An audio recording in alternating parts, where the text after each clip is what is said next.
President wayuna kulamusiza kusebo bakungubazi bannange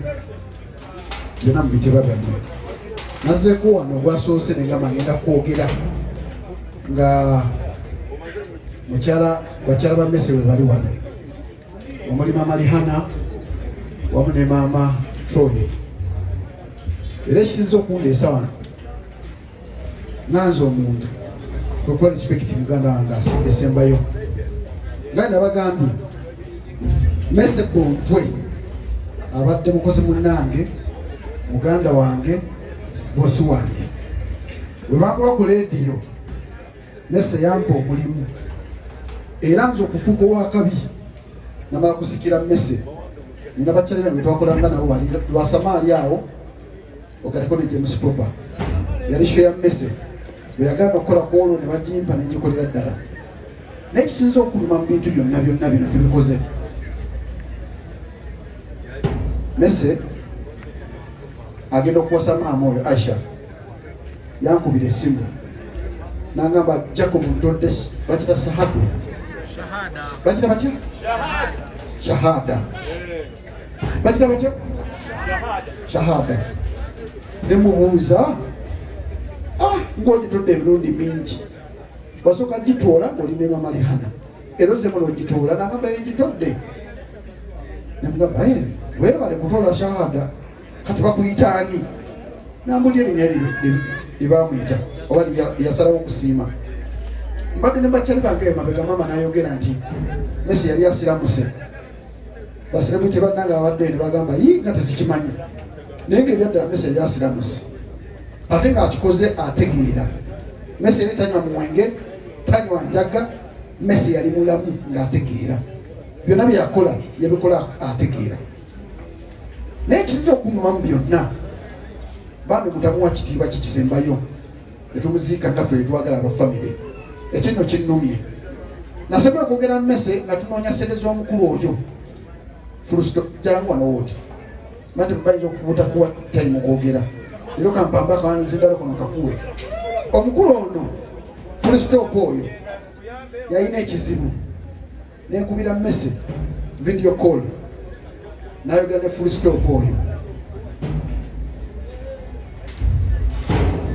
mpayo mike eyokubiri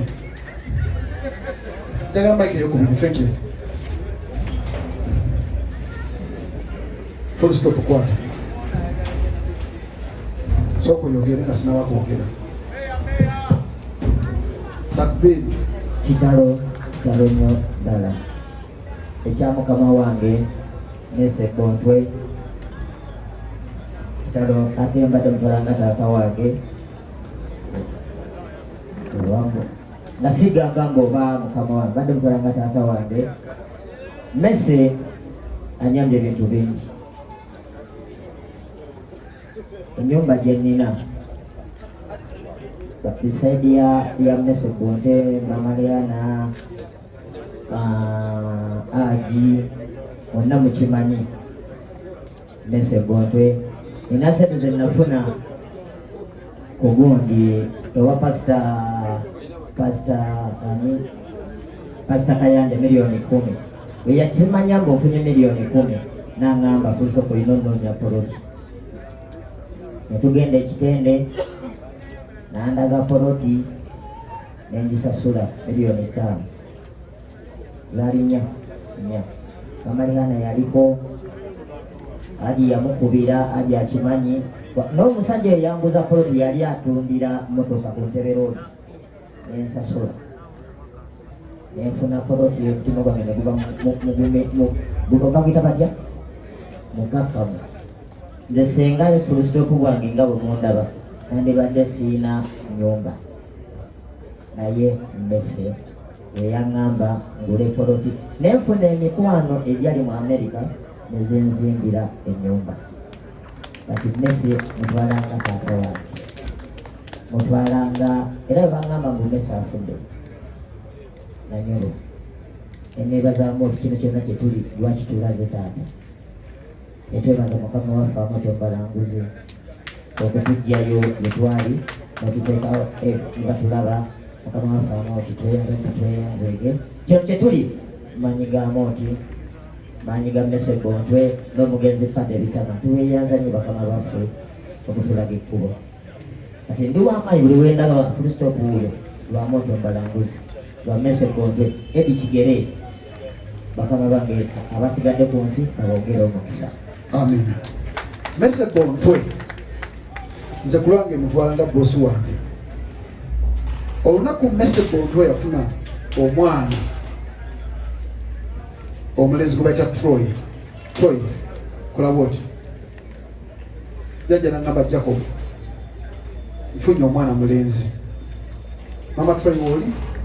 bade nsawo ojjeko wano kati bade nsawo ojjeko wano mama Troy ono bambi wali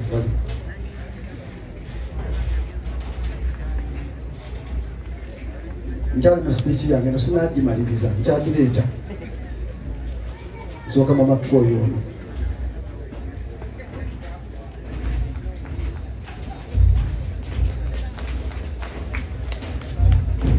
mama Troy ono bwe yafuna olubuto lwa baby ono twali tuva ku radio Mese nangamba Jacob nfunye omwana omulenzi naye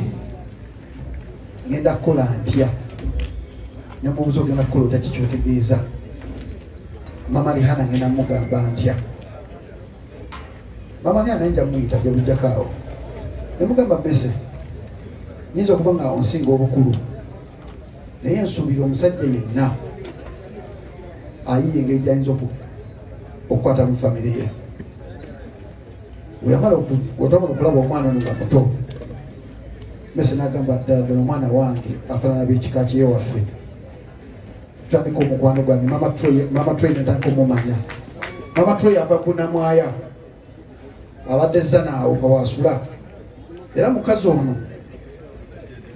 bambi ayisa mu buzibu okubeera wano mukazi wattu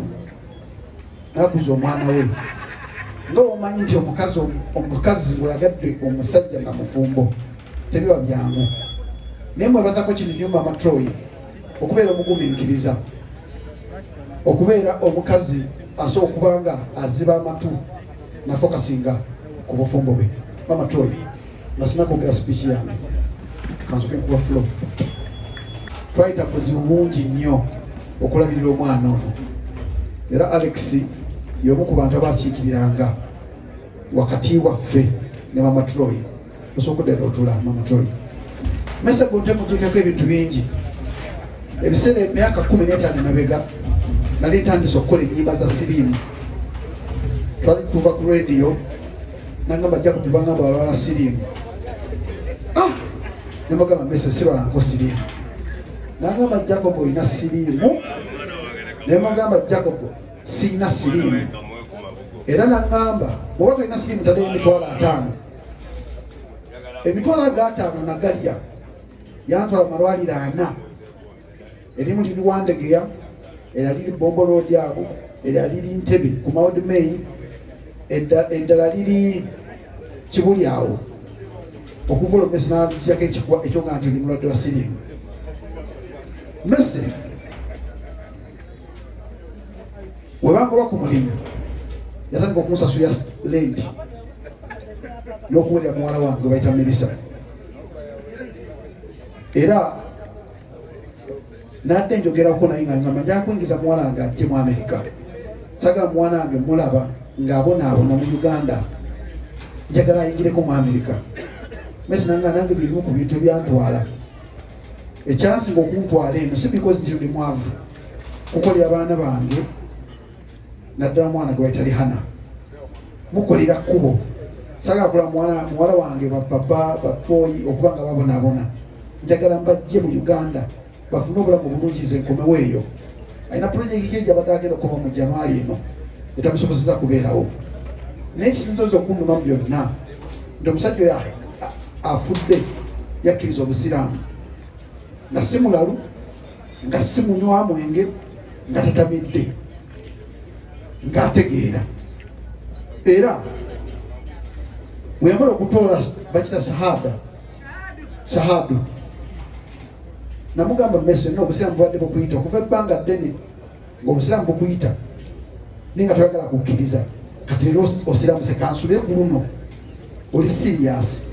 Nagamba ndi sirias, okumanya ndi sirias ngenda kukyusa abaana bange amannya nga mbatuuma amanya g'ekisiraamu kyanaku ekiri otasobodde ekituukiriza. Naye nsaba famire ya mmese, mama Lihana, mama Aisha wamu ne Doreen, abaana ba mmese balese mubawo omukwano matata waabwe gwabadde nabo. Lihana ameetinge Troy amubuuzeeko awumuleko naye, Troy ameetingeko ku papa amubuuzeeko awumuleko naye. Omukwano mmese gwabadde alina gubadde gwa ddala, va kuwolokosa w'abantu bano gwe boogera nti mmese abadde n'omutima mubi, mmese abadde n'omutima omulungi ogulumirirwa omuntu gw'amanyi, ogulumirirwa omuntu gw'akuze naye. Prosper nanjulira mmese nga tasobola kukulekerera ng'oli mu kizibu era nga tasobola kukugeya nga tasobola kunyumyako. Kyanaku ekiriwo nti agenza avudde mu bulamu bw'ensi, naye ffena lyekkubo. Oba olina ekitiibwa tolina kitiibwa, ffenna tujja kussa omukka gwaffe ogw'enkomerero. N'ekibuuzo kiri nti bantu bagenda kukujjukirako batya? Kiki abantu kyebagenda okukujjukirako? Kintu kikulu nnyo nga tokyasobola kuva mu mukka, nga tokyasobola kwogera kigambo wadde na kimu. Abantu bagenda kukwogerako ki? Bagenda kwogerako kibi oba kirungi. Nsaba Katonda omwoyo gwe aguwummuze mirembe. Naye n'abakyali bange James Proper ne Lwasama muliwa bo temukyabamanyi, muyinza obutaba kwogera. Proper ne Lwasama mujje pulo. James Proper ne Lwasama mujje, abasigadde bo balina amanya ga bajja kwerwanako. Olwamise James Proper yakulanga ne mmese, oli mamise Lwasama kabeyogere.